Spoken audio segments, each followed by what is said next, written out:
Hey, Christopher, how you doing, buddy? Good. Good. How are you, Pat? Excellent. Glad you made it back from the big town of Tulare and stuff, huh? So you driving the death fog?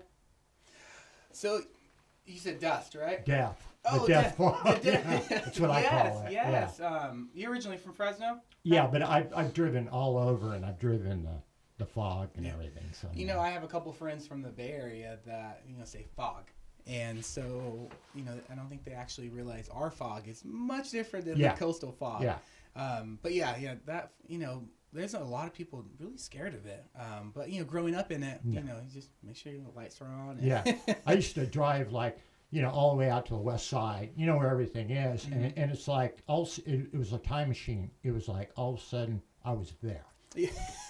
and I'd go by clock. I'm going 40 miles, and I got the window down, Mm-hmm. right? And I'm listening because I know there's a stop sign coming. I knew. Yeah. Yeah. Especially in 198, Yeah, and before they remodeled. Yeah, and right outside of Queen Caterpillar, it gets really scary out there. They've had the biggest accidents, and I've seen those. Yeah. And it's, wow. Anyway, why don't you go ahead? Tell me all your qualifications, how you started, and what you're doing and everything, where you're from. Great. No, happy to be here. Thanks so much for the invite. Absolutely. My name's Christopher Greer. I am the Tulare County Assistant Agricultural Commissioner, Sealer of Weights and Measures. But let's backtrack a little bit. Born and raised in Tulare. Sure. I grew up there. My family, many generations there. I'm of white and Portuguese descent. So on my mother's side, my grandpa started with his brother a dairy, right, from scratch. Yeah, and they migrated. Yeah, they migrated here. Yeah. They started from scratch, and it's on the third generation. My cousin owned it in Tulare, and doing great things there. And so born and raised in Tulare, I really love Tulare. I know a lot of people want to get out of the valley, want to move different states. Tulare's home. Right. Love Tulare. Definitely there's bigger cities. There's different opportunities everywhere else, but I just love Tulare. Yeah. And so I grew up in Tulare schools, high school. Very heavily involved in 4-H and FFA. Yeah, I did 4-H. Yeah, really, yeah, they're big. I love it. And now my nieces do 4-H, and I have two small kids. And it's really a good organization. It really is. When you're a child or even a teenager, you don't really look at all the benefits it's actually providing you. Right. But hindsight, is always 20/20. Yeah. But 4-H, FFA. I was very involved in FFA. I did production agriculture, so I raised sheep, swine, dairy cattle. Neat.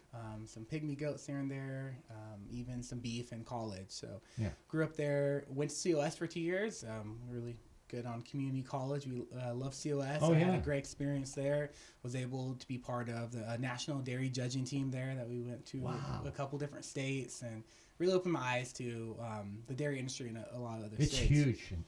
It is. Tulare's huge, Yeah, Tulare, but we went to Texas, we went to Utah, we went to... Oh, you traveled around. Yeah, we traveled, state competitions. Really? So we were one of the first ones in the COS that restarted. It had been kind of dead for a couple decades, and we revamped it. Neat. So went there, was able to get all my credits done in 2 years, and transferred to Fresno State. Yeah. Where I graduated with Ag Business and Economics. Yeah. A Bachelor's of Science. Hey, that's no joke. Fresno State's, I did, she was in the chickens, and I never knew how much was in chicken. Yeah, the poultry industry. Oh, I dealt with Foster Farms before, but I didn't know what was going on there as far as raising chickens and stuff. Anyway. Yeah. So I went to Fresno State. I loved it. Yeah. I worked full time, but I was able still to get all my studies done and worked really hard. Throughout that whole time, I worked in retail management, just some clothing stores. Yeah. And, helped pay the bills. Yeah. And, So did my son. Yeah. I made him do that. Yeah. No, my mom was a very big advocate for, my grandparents too, really showed, you have to work. That's right. Things aren't just handed to you. Yeah. He thanks me now, but I made him go. He had it before his driver's license because he's going to get a car, and same thing, man. I made him work, and he was like, I shouldn't be working, and I'm like, yeah, you should. But he learned. It helps. It really does. So I lived up in Fresno during school, and then moved back, and still working in retail management. And a good friend of mine had some relatives that worked for the county. He Yeah. said, "Oh, hey, why don't you apply for some county jobs? So, they still have a pension. It's really good." And I said, "Oh, I never even thought about it." And so I found this job that came up. It said Ag and Standards Inspector Trainee. I did not know much about the Ag Commissioner's office. Growing up in agriculture, growing up in Tulare, had no idea what they all did. I applied and I got the job. Right. And that's now been 11 years ago. Yeah. It's been 11 years. Yeah. So the Ag Commissioner system is actually a pretty diverse and complex department within the county. It looks like it. Yeah, we do so much. And I know we were talking a little bit about education. We're really pro on education. So many people do not know what we do. And it's not all ag. It's not all agriculture.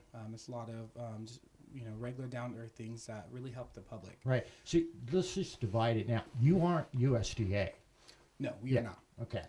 We actually will talk about that a little bit further, but we're extensions of all of them. We do we have memorandum of understandings through a lot of the state and federal agencies. Excellent. But the Ag Commissioner's Office, as I kind of introduced myself, I'm the Assistant Ag Commissioner, Assistant Sea Level Waste and Measures. It's actually two different titles for one position. Okay. The Agricultural Commissioner does obviously ag related things, and the Sea Level Waste and Measures does waste and measures. We can get into that. It actually started back in the late 1800s. It's actually the Ag Commissioners used to be the Horticultural Society. Okay. A lot of horticulturists came together and thought, there's agriculture in this area. There's invasive weeds, there's invasive pests. Let's really all come together. We all love it. Let's start a committee, an organization, and then it transitioned to Ag Commissioner.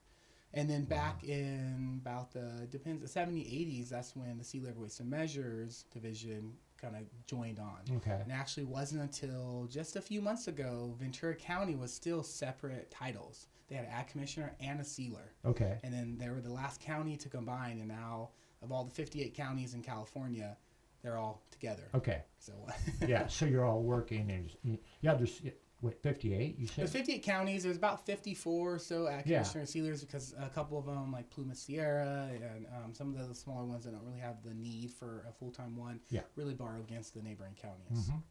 Mm-hmm. But yeah, so it's kind of a dual title, but all in all, we are regulatory by nature. Okay. And so our first and foremost is enforcing the laws and regulations defined in the Food and Ag Code, the Business and Professions Code, California Code of Regulations, and county ordinances. Okay.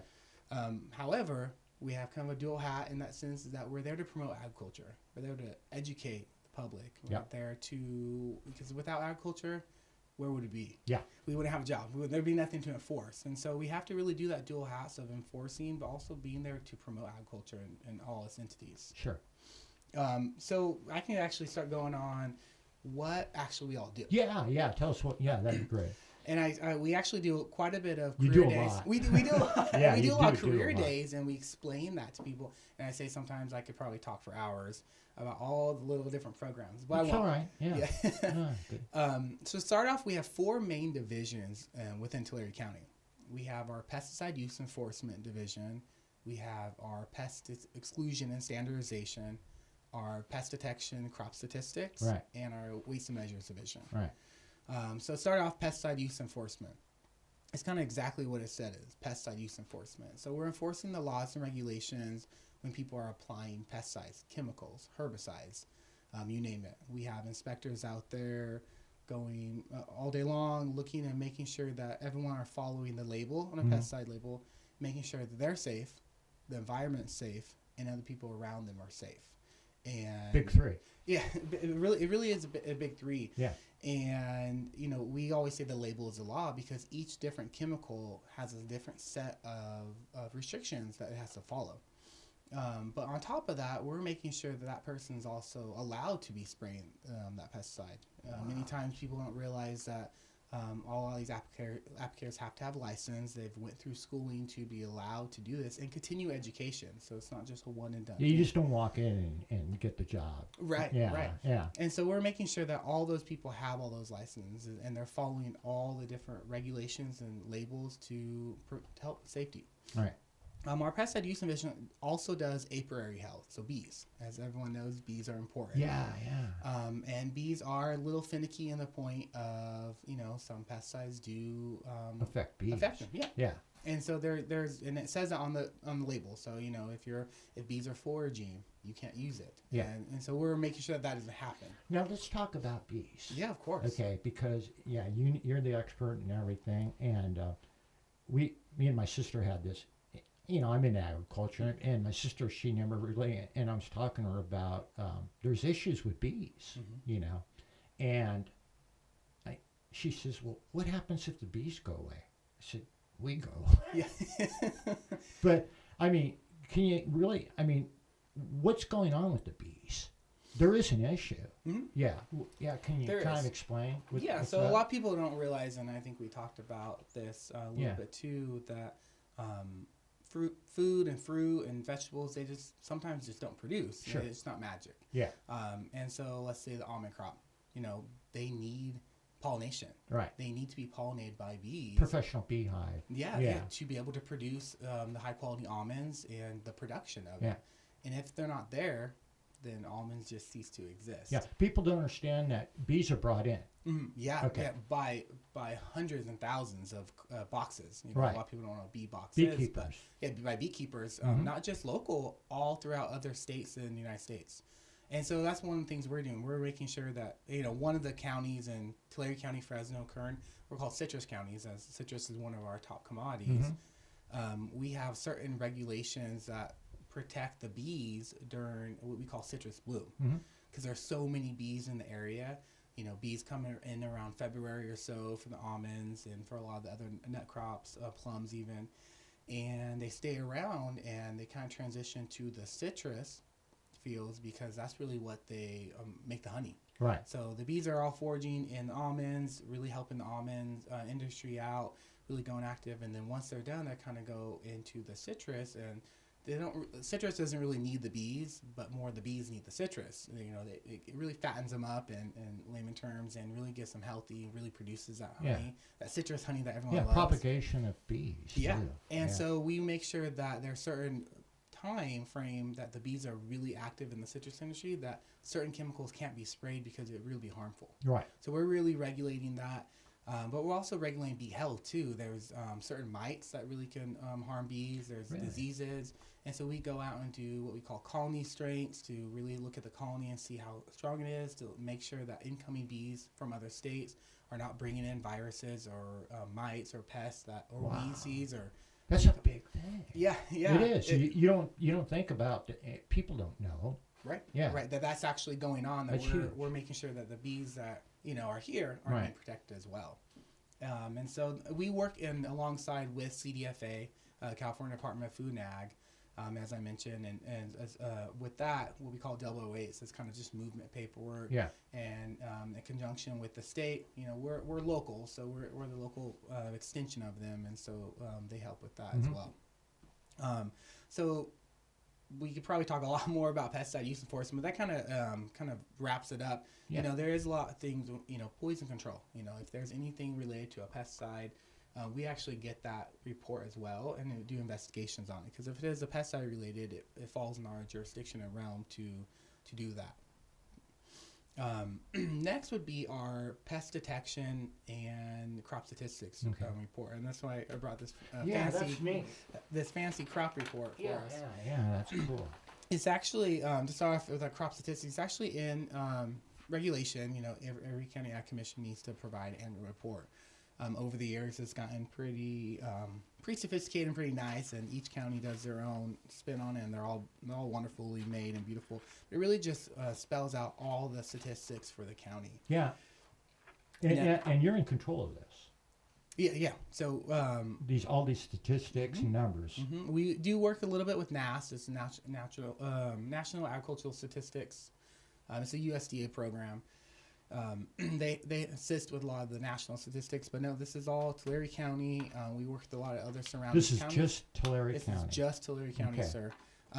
When it goes to annual gross production, we rank third in California. So Fresno County is number one. Right. Kern County number 2, and then we're number 3. Okay. At one point we were number 1, but well, you're close. Yeah. I mean, it's not.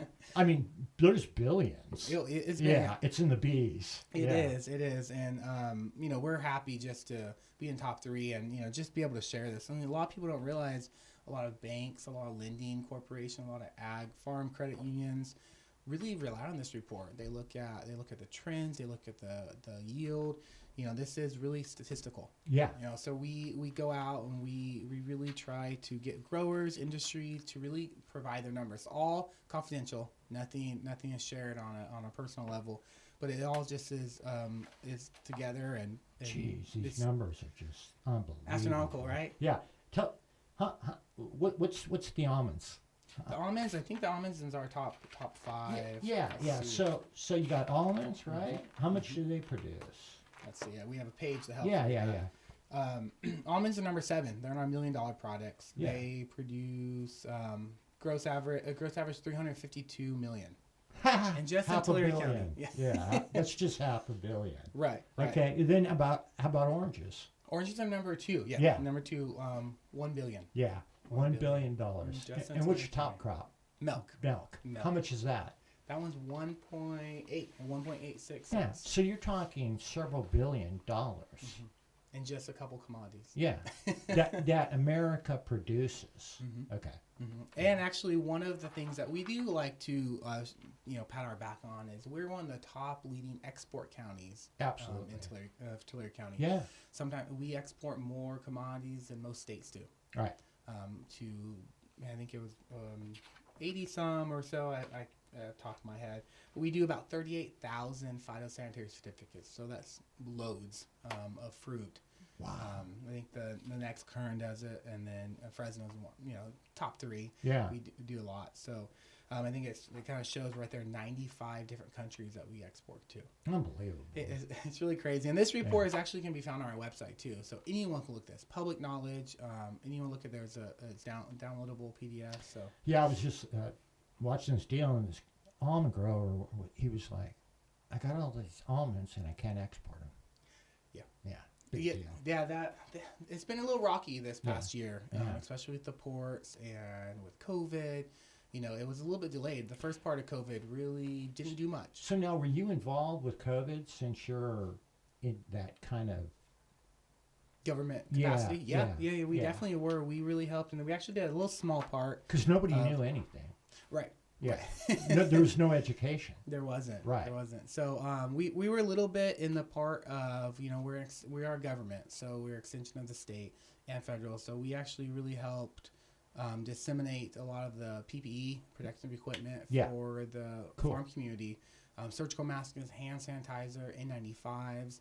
It's really a struggle for the ag industry. A lot of people did not know this, but a lot of the pesticide requirements, you have to wear N95 mask. You have to be fit tested to apply that pesticide, and there was such a shortage on masks. It was actually really hard to find applicators to apply pesticides because they couldn't find masks. Yeah. And so they couldn't apply the pesticide without a mask. Yeah. And so it was really actually a lot of people, in the whole COVID thing, forgot about some of those things. Now, this was a long time ago that you provided masks for this, correct? I mean, this didn't happen with COVID. They were using masks, the farmers, right? Oh, yeah, the farmers have been using masks for decades. Yeah. But we provided it during COVID. Sure. Yeah. We definitely provided for COVID because a lot of the farm laborers didn't have them. But this is what people think, that the farmers are out there and they're just nothing. They're just breathing stuff, right? And it's like, no, we have agencies here, right? Even some of the simplest, Yeah. Even some of the less, I say dangerous or less severe pesticides, simply as Roundup, require long sleeve gloves, long pants, a mask of some kind. It's rare that there's anything that doesn't cover most of your body on even the simplest chemical. Sure. And oftentimes they're more suited up for stuff that is less potent than what you can buy at Lowe's and Home Depot. Right. Right. So, it is very common misconception. Yeah, they're out there by themselves. They've got bandanas, Yeah. and all this. And I'm like, no, we have educated people like yourselves doing things to protect people like that. and it's a good thing too. Right. Okay. So back to the crop statistics. Yeah. We have that. We will be coming out with This our is 2020. beautiful. Thank you. Yeah. 2021 will come out probably September or so. We're a little bit, naturally it's a little bit behind because we have to formulate all the numbers. But we're excited for it each year. It's a nice little presentation of our county. Yeah. Well, this tells everybody, what the cream of the crop is. Right? Yeah. Right. But it does highlight some of the other programs, and one of the other programs in our pest detection is pest detection. Right. A lot of people can see the little small yellow square hanging in trees. Yeah, it's like, what is that? Mm-hmm. Yeah. It's or actually, you do that. We do that, yeah. Yeah. It's actually a pest detection trap. It's actually what we call our first line of defense in pest detection for Tulare County, but that's all the counties in California. We're lucky in the Central Valley that we have some geographical borders that really help with evasive pests. Now, what is that? So like the grapevine, the mountains. Oh, is that right? Yeah. So, pests, there's some really hardy flyers out there that can really fly miles, but, geographically we have some borders. Because we're in the valley. We're in the valley. Okay. We're not, and we don't have a port. Down in LA, the San Francisco. Yeah. That's where they propagate. Yeah, they really come in from Asia, from Europe. From People don't understand that either. Mm-hmm. There's a ton of stuff that comes in. Yeah. They don't have what we have. Right. Okay. Yeah, and so what they come in and they're just, thinking in a mind of a pest, they're just like, wow. There's so much. Yeah. Oh boy. Fruit. Yeah. I can make a whole millions of family here and populate. And so, those coastal and those port counties really have a struggle keeping those pests at bay, for lack of a better term. But we're lucky enough that we have that geographical border of the valley. That's cool. Yeah. But we have those detection traps out there just in case. Yeah. In case one does come this way, and we can find it, attract it, and we can do what we call delimitation and kind of put out and do a plan of action and eradicate it. Yeah. So it does not become economically evasive to the agriculture in our county. Yeah. We also do some eradication too. So there's some noxious weeds throughout the valley, throughout the foothills that really suck up that rangeland for the cattle, and we'll go out and do some spraying and eradication and get those out of it as well. You do that yourselves? Mm-hmm. Yeah, my staff does it. Yeah, cool. Yeah. Cool. So and also there's even the canals. It's called alligator weed that really bunches up some of the canals. Yeah. So we'll go out and treat for that too to really help. Wow. So that's just one of another part of that one division. Yeah. The next one is our pest exclusion and standardization. So that's why I said our top exporters. Right. That's one of our biggest divisions because we do so much export. So okay, now explain that. Yeah. So that staff is actually going out every single day to packing houses, inspecting that fruit for that country. So every single country has every single different requirement for every single different commodity. Right. It's definitely not black and white. And so that's where we work through USDA. Oh, okay. Now, you're talking about, stuff comes in. Mm-hmm. Okay, just follow me, from other countries. It goes to a DC? Usually, yeah. Mm-hmm. Okay, and then your people go to that DC? Mm-hmm. How does that work? So that's actually a little bit different. All imports from other countries and gotcha. And that's all handled at USDA. Okay. So they do border stations. CDFA does too, but they work in conjunction for imports. Okay. We do exports. So everything out of Tulare County going to all the different countries. So it's kind of opposite, going out. Yeah. So all the stuff that all the growers and agriculture produce in this book. Okay, so the Port of Oakland is pretty much. So what we'll do is we'll certify it here. Yeah. And it'll go into a sea train, all right. secure, sealed, locked up, and go to the port, and then just get moved into an ocean vessel or a or air freight, and just get on its way. And it's all certified from us, and our authority and our certificates carry weight through that port, and they don't have to re-inspect it. They don't have to do any of that because we certify it that is pest-free or mess that requirement for that country, and then goes and ships away. That's great. Yeah.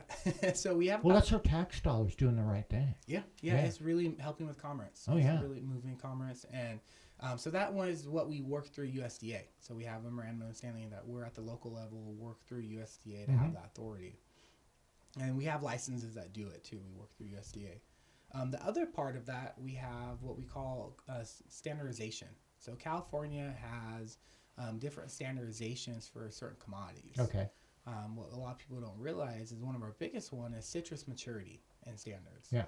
And so the citrus industry came together and said, hey, we want to make sure that everyone's on the equal playing field, and we want to create a standard, and that standard is a ratio between sugar and acid, and it has to be that minimum. And so my inspectors go out and do titrations with phenolphthalein, sodium hydroxide, and actually measure the sugar to acid ratio in citrus. Yeah, right at the beginning of the season, about October when it's first getting picked, and make sure it's meeting that standard. And if it doesn't, then it goes to juice, and that you as a consumer doesn't see that less than standard fruit in the market. Mm-hmm, mm-hmm. And a lot of people don't know that. A lot of people just say, oh, it comes off the tree and goes straight to the grocery store. No, there's actually many different paths before it actually ends up in the grocery store. Yeah. And so that's one of the standards that we do. We do that for pomegranate maturity, grape maturity, cherries. Cherries actually have quite a few standards with quality, size, maturity that we enforce. We used to be a lot bigger in stone fruit. So we still are, but it's going down a little bit. Yeah, well, because of shelf life and things. Yeah, and water. And water, You know, we probably talk about that for days. But a lot of people are pulling that out because of the water issue. But yeah, we still have that northern Tulare County and southern Fresno County. It's kind of like, you know, what we call orange bell, but that's more the stone fruit I call it the orange bell. Yeah, that's what I call it. Yeah, 65. Yeah, 65. But yeah, that north Tulare County and that south Fresno County is in Kingsburg area, really Fowler, really heavy on stone fruit still. Excellent. Yeah, so they do, and that's one of the biggest things in the summertime is that my staff's doing is stone fruit, apricots, peaches, plums, nectarines. So do you do the sugar content for the stone fruit too? We don't. Okay. So that kind of falls in. There's never been a push for it, and there's never been an issue with it. Now the packing houses and the QC at their level they do, but it's not actual standard or law that we enforce. Yeah, we do it for pomegranates, grapes, cherries, and people don't know what stone fruit means. Yeah, there's right. a pit in it. Yeah, a stone. Yeah, right. yeah. We call it a stone fruit. It's a pit. Okay. And then we also do freeze damage for that. Really? Because of the oranges, right? The oranges are very susceptible to being frozen. I've had my dad. He messed up. I say, but he says he didn't. But you know, I was a little kid. I loved oranges. We had an orange tree, and he picked a bunch of bad oranges that he knew, you know, were the freeze got them, and he put them in a little 5-gallon, and I ate a couple of them. Oh man! I mean, I thought I was going to die that night. And he was like, "Did you eat it?" And I went, "Yeah, I had a couple of those." And he was, so. You can even smell it. It has a smell to it. So not when I was a kid. Not when you were a kid. I was just hungry. Yeah. But no, there's a smell to them. Yeah. They, almost a rancid smell, really. And you know, if you think about the cells in an orange, they freeze, and then when the temperatures warm up a little, they burst, and they become almost a rancid, you know, smell or taste. Even you can have a taste, and so we enforce that too.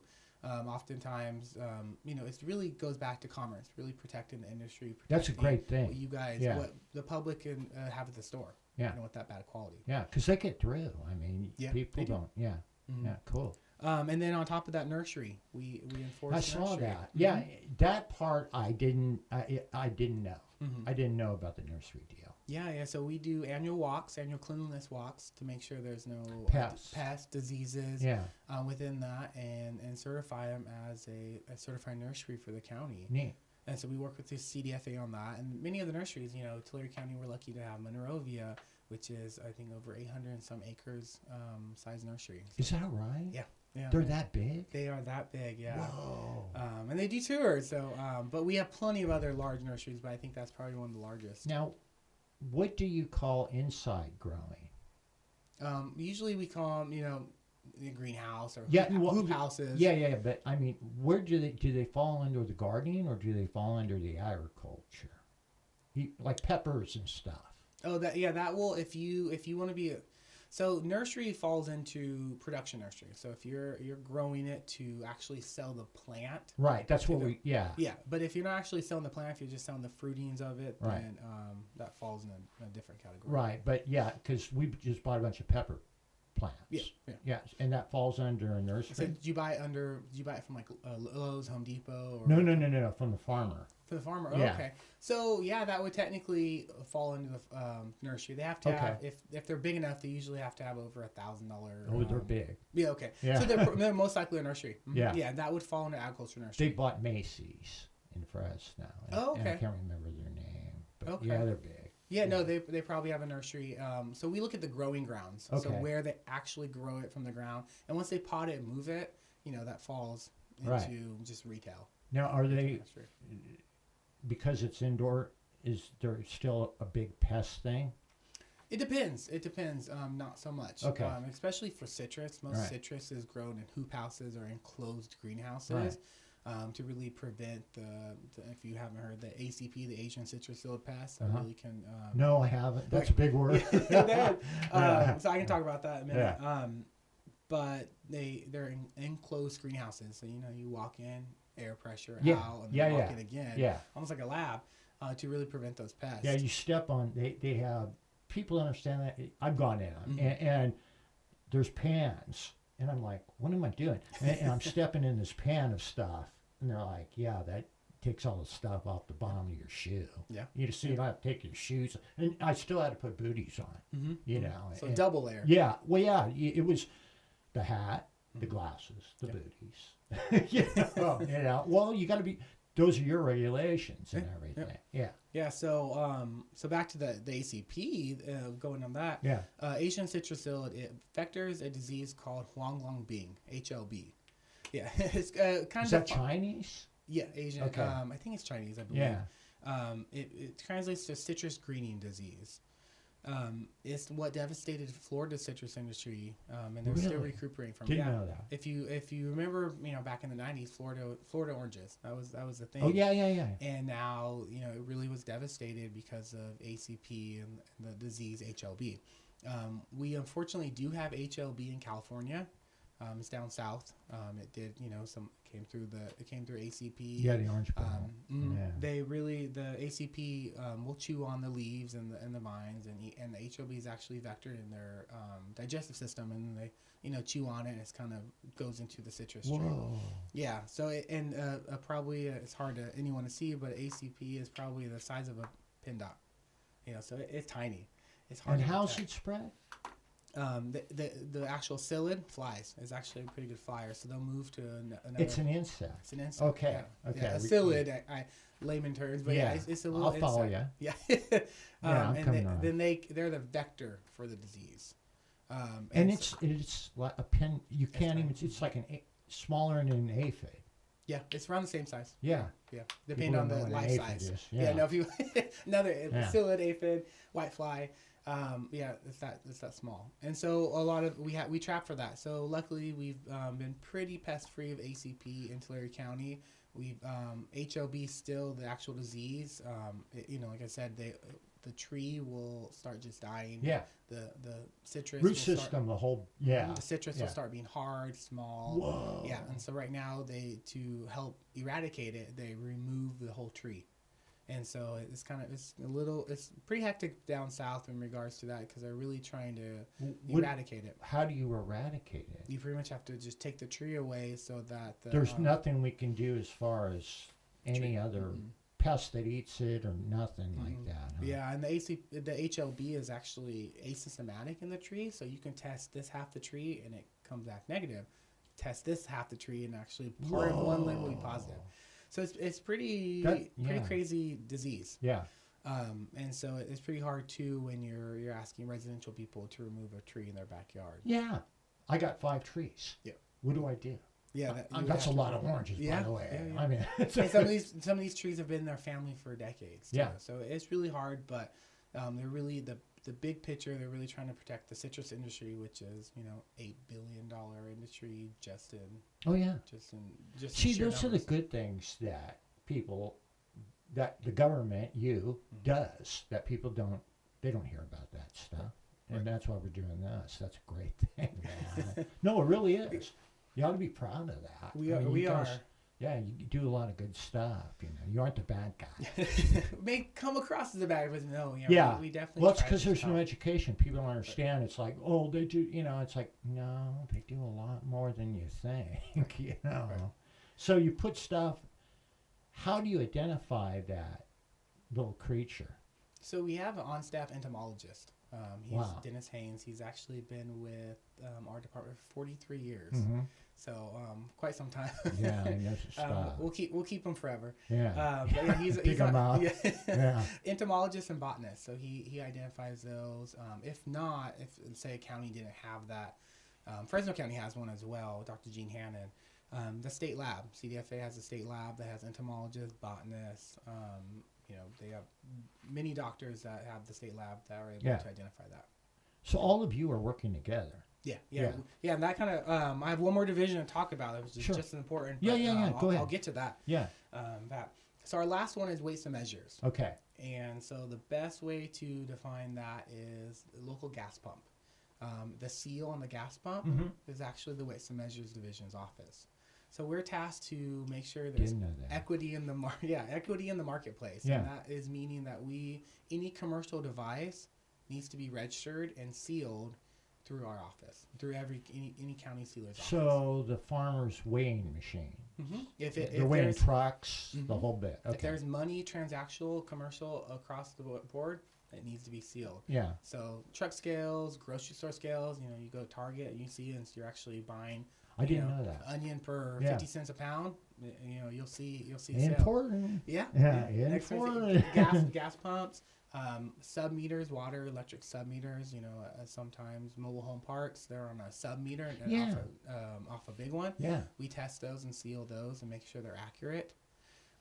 It's more on the device thing, and so we actually will do bad gas too.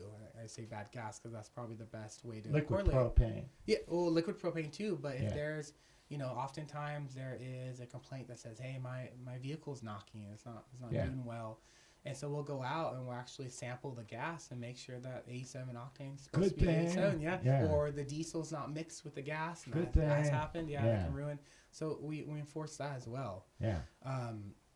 That one it's a little bit, sometimes it's a little bit less agriculture. It's just normal commerce, public. That's interesting. Didn't know that. But next time you see it, Fresno, Melissa Cragen, she's the Ag Commissioner Sealer in Fresno County. Well, I knew about all the weighing, but I didn't know that you were involved in that the way you are. Yeah. And that's a good, I mean, you don't want to go to the store and that weight thing off. Right. In their favor. Yeah. Okay. Right. Yeah. And we do it for both too. A lot of people realize that we want equity, so we don't want to hurt the business, but we don't want to hurt the consumer too. Right. So we want that equal. We want set. But it's also price verification too, quantity control. So if you go to the store and there's something that says $5 and it rings up 10. That's our office. We do price verification. Oranges is like, whoa, the price of oranges are really it went up, right? Yeah, well, everything's going up. Right. That's the problem. But even quantity control, if a bag of rice says it's 2 pounds and it weighs 1.5, that's false advertising. So that's what. So how many people are doing all this? So within our department, we have about 67 full-time staff. Just in Tulare County. Just in Tulare County. Fresno's actually quite larger. They have about, I want to say 110, current probably around 70 or so, give or take. See, that doesn't seem like enough. Yeah, I mean, I know what you mean. You're stating low, to me, in my mind, what's out there, you're stating really low numbers. Mm-hmm. So there's a lot of hustle. Yeah, we're constantly busy. Yeah. There's not much downtime in our world. It just goes from one. There used to be a little bit less seasonality, or a little more seasonality. Stone fruit would stop a month or so of downtime to catch up on things before citrus and great. There was a little bit more, but now with the way the farmers are really capitalizing on the seasons, which is great. They're becoming more efficient with water, land, weather. They're able to do later varieties of things, and so really capitalize on that market. Yeah. And the commodities are really just kind of blending in, which on agriculture, great. On our workload, it's just constant. Yeah. But we can't complain about that. No, I consider you small. Yeah. And you should have more. Yeah. No, I'm serious. No, I mean, at points it would definitely help. Because I'm assuming you're spot checking. So it depends on the program. Yeah. For devices, no, we have to do all of them. Yeah. We have to do all of them. That's big. Yeah. For pesticides, we're doing our hardest, and we do have some advance notice of certain applications, and so we can go and do our due diligence on that. But a lot of times, we're just driving around and surveilling, and if there is something there, we stop. Exports, we have to do all of them. If it requires what we call a phytosanitary certificate before it goes out on the truck. Okay. Yeah, we have to be there. We have to sign it. So are you locking the deal up? Yeah, we're witnessing it. Yeah. If there's a seal, it has to be written on that. That's what I mean. Yeah. And we see them. We do that, or treatments. That's hustle, man. You don't have enough people. No, I know what's out there. Yeah. So these guys aren't sitting around. By the side of the road eating their lunch. No. Yeah, we have our main office. We have a warehouse. And we do have an extra 16 extra help staff that help with our pest detection. So that's a good that thing. brings up to 80. So but and then we have 5 district offices throughout Tulare County that really helps. So that it's more efficient for our staff to be out in the district, already at the packing houses. For citrus, we have about 30 plus citrus houses. We have about 12 stone fruit houses. We have another probably 10 or 12 grape houses, a couple pomegranate, a couple cherries, probably another 15, 20 nut houses. And so there's quite a bit in Tulare County. Yeah. No, I know. No, and I worked with them all. Yeah. I worked with, and then I worked in the Bay Area a lot with the DCs. Oh, yeah. So, and the port. So I've worked, people say this transportation thing, it's like, well, wait a minute. Okay, I know it all because I dealt with the ports. Okay, then they go from the ports to the DCs. Okay, and then it's spread out. And everyone's like, well, the port's not doing it. It's a chain. Yeah. And when one link breaks, it's not the trucks. It's not these people. It's everything that's hurt. And it's like, what, you gonna go make some more ports? Yeah. How do you do that? You're going to make another DC? How do you do that? They got, 200 truck, installs and docks. Where you going to make another 50 somewhere? Right. So overnight. Yeah, overnight. Yeah. It takes like 5 years. Everybody's on a 5-year plan. I don't know how the ports are going to expand. That one's it's an impossibility. There's only so much land, and they're usually landlocked around other industrial parks or houses. Yeah, because I'm familiar with Oakland because they were my customers, and I'm like, okay, the cranes. What do you do?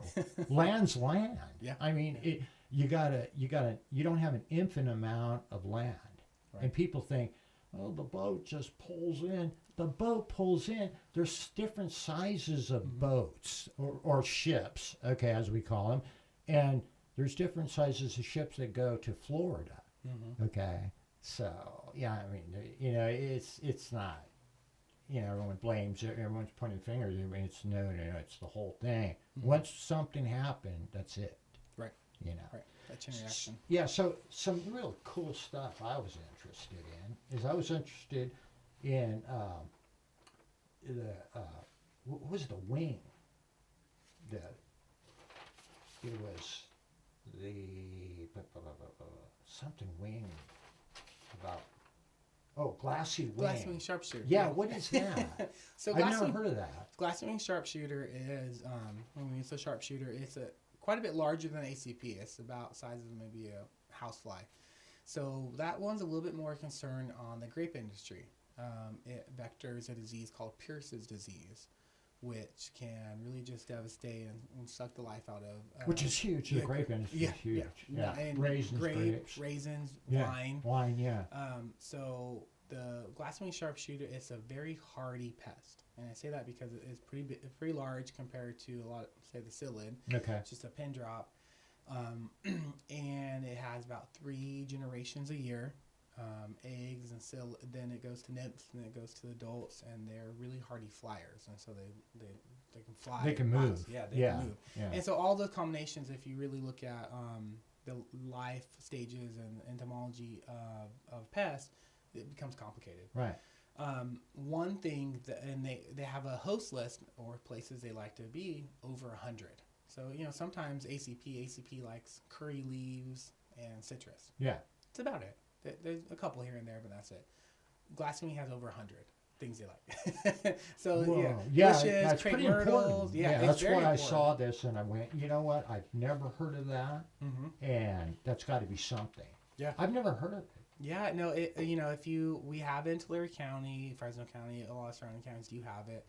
There are some cases of disease in there, and we were able to kind of what we call quarantine it and separate so that we have treatment areas that we can eventually, hopefully the goal is long-term goal eradicate it, but right now it's just suppression, making sure that it doesn't spread and become devastating to the industry. Okay, where did that come from?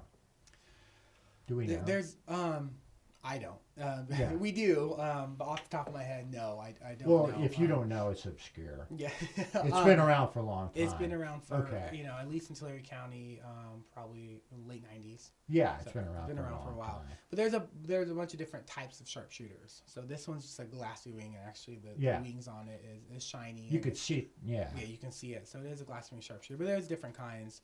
A lot of the pests are of Asian descent. They come from Asia. Yeah, a lot of bad stuff comes from Asia. So we have a whole program, one of our pest detection programs, we do some urban treatments. The bad thing with GWIS is that it loves citrus trees, but it's not really harmful to citrus. It's more of an annoyance. And so, but they go towards citrus. And so we have programs that help the citrus grower help us eradicate it. So we work because they're drawn to the sugar or something. They like leaves. They like bushier plants and trees, and citrus is kind of but they destroy the grape industry. They do. And so luckily they've really kept them out of the Napa area and the wine grape area that just has the vineyards and they're able to keep them out for the most part in the valley too of the grape areas and try to keep it away. Are mountain ranges keeping them out, or are they able to? For the most part, they're keeping the spread out from. We're lucky we got this valley. It does a lot of good. It sounds like for what you're talking about. Especially as I mentioned earlier with HLB, the ACP, it is down south. But, it's a truckload. Now there's regulations that prohibit certain shipments of citrus moving throughout the state of California, moving in and out to prevent the spread of ACP. Wow. So that's something that we regulate as well. Now, what about another one I saw was organic farm. Organic farm. Yeah, can you tell me about that? Because that's big. You're right. That actually falls into our weights and measures division. Our weights and measures, on top of what they do certified farmers market oversight and state organic oversight. So the state really has a bigger role in the organic certification industry. We do kind of just liaison and some site work with them. We verify paperwork. We verify making sure no pesticides that aren't considered organic were sprayed on those sites. We go out and visit the sites and really conjunction with the state. The state really holds that final authority of organic. Yeah, because there's organic. Yeah, you got farmers says this is organic, this is not. And I'm like, ooh. Yeah. And a lot of people don't know that. A lot of people think organic means no pesticides. No, that doesn't necessarily mean. Okay, what does organic mean? There's plenty of organic pesticides. Right. Cal EPA through the Department of Pesticide Regulations DPR, deems certain pesticides to be organic. And it can be used on organic fields. And so, there's plenty of organic fields that do more sustainable agriculture and do not use any chemicals at all. But there is also ones that still have the same qualifications of organic certification that do use, quote unquote, organic pesticides. They usually are less severe in their toxicity. They usually have a little bit different formulation.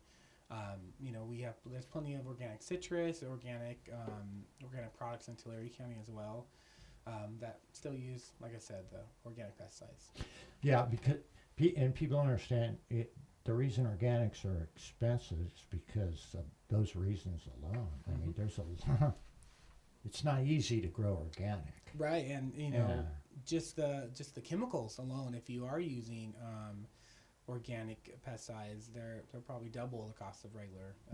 Because there's all these pests that you're talking about, and it's like I can't use this, I can't use that, because of the certificate of organic and everything, and people don't understand. Well, it's going to be a cost on you if you want to live like that, which is good and it's okay. But there is a cost. And biocontrol is pretty costly. We do have some sterile mail release for certain pests throughout Tulare County. Glassman Sharpshooter, for instance, on the Highway 198, that we really can't do much treatments on because there's so much activity. They release biocontrol to help with the population of glassy wing. But it's really, a lot of people don't realize it's very expensive to grow those sterile insects to release. And so you need manpower, you need a facility.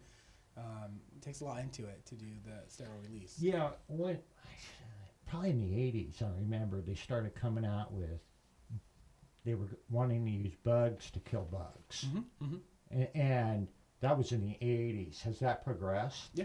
Yeah, okay, good. They do quite a bit. The Medfly is Mediterranean fruit fly was bad deal. Yeah, that was bad quite a few decades ago.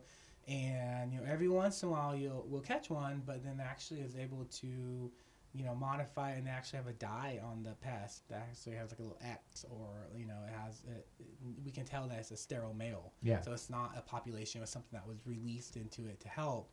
So it's not an infestation. It's actually biocontrol. It must just be, they see this stuff and they must just go, oh no, and then, oh, okay, Yes, we do. It comes all hype, and then our entomologist will relieve us of that stress and be like, oh no, it's biocontrol. Well, when you find things, you have to communicate with farmers immediately. How does that go?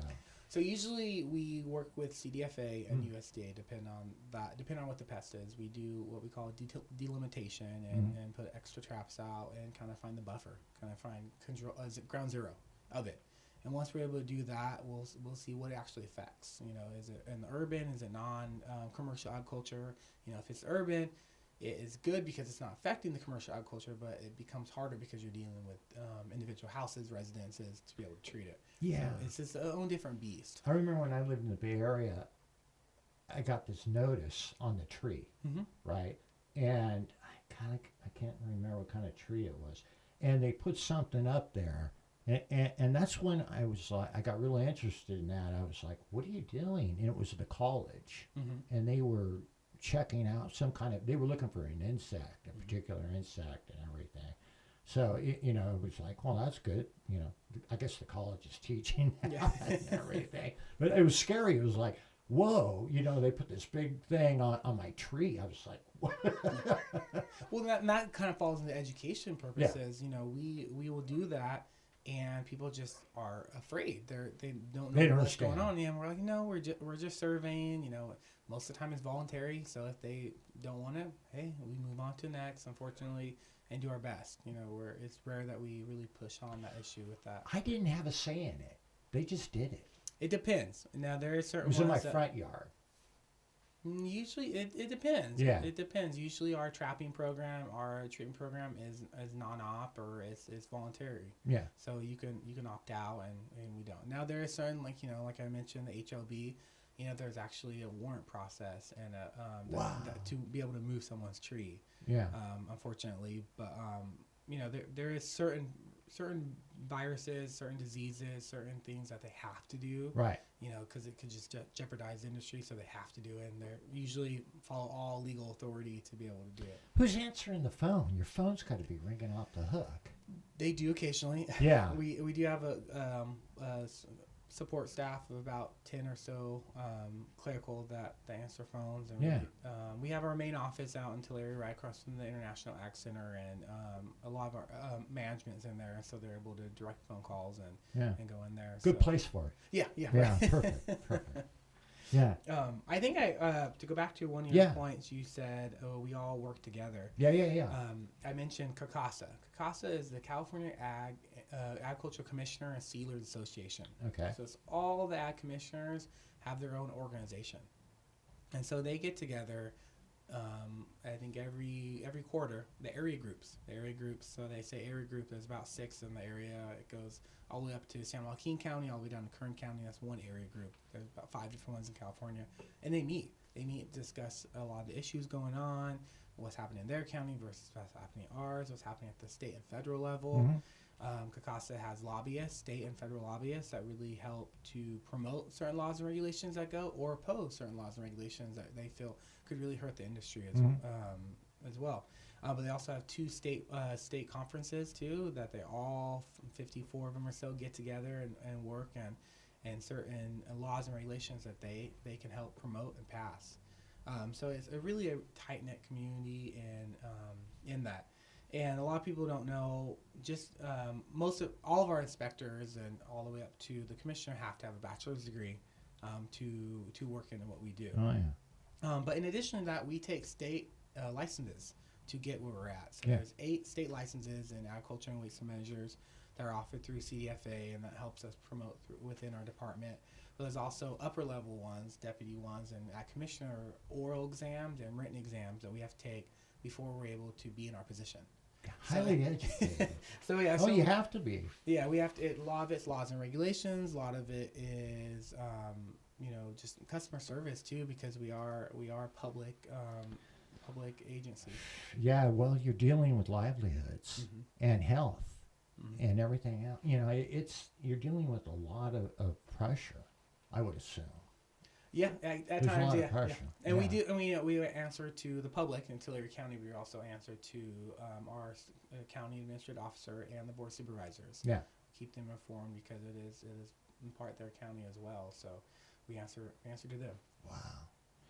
Okay, you talked about a lot, and it's not as complicated now. You put it pretty easy. You know, you made it pretty easy understanding all this stuff. Well, thank you. But what people have to understand is all the good that you're doing, because it looks like you're doing a lot of good. Yeah. You know, and you brought me the squeegee. Where is it? This is for the farmer. So he could squeeze this thing, you know, when he's stressed out about what's going on in the fields and everything, which is pretty cool, and I appreciate that. Of course. We volunteer. We have a booth at the International Ag Center every year, being right across the street from it. Yeah. And we like to give those, really help educate young kids that come over. You know, we have a bug collection. Our entomologist has a wide variety of bugs that he brings, and really tries to attract and educate people as much as possible. Yeah, that's what we're doing and what you're doing. Well, thank you very much, and I appreciate all your help. And we've talked a long time on this, and it deserves a lot more looking into and a lot more help, I think. Great. Thanks a lot, Christopher. Thank you, Pat, for having me.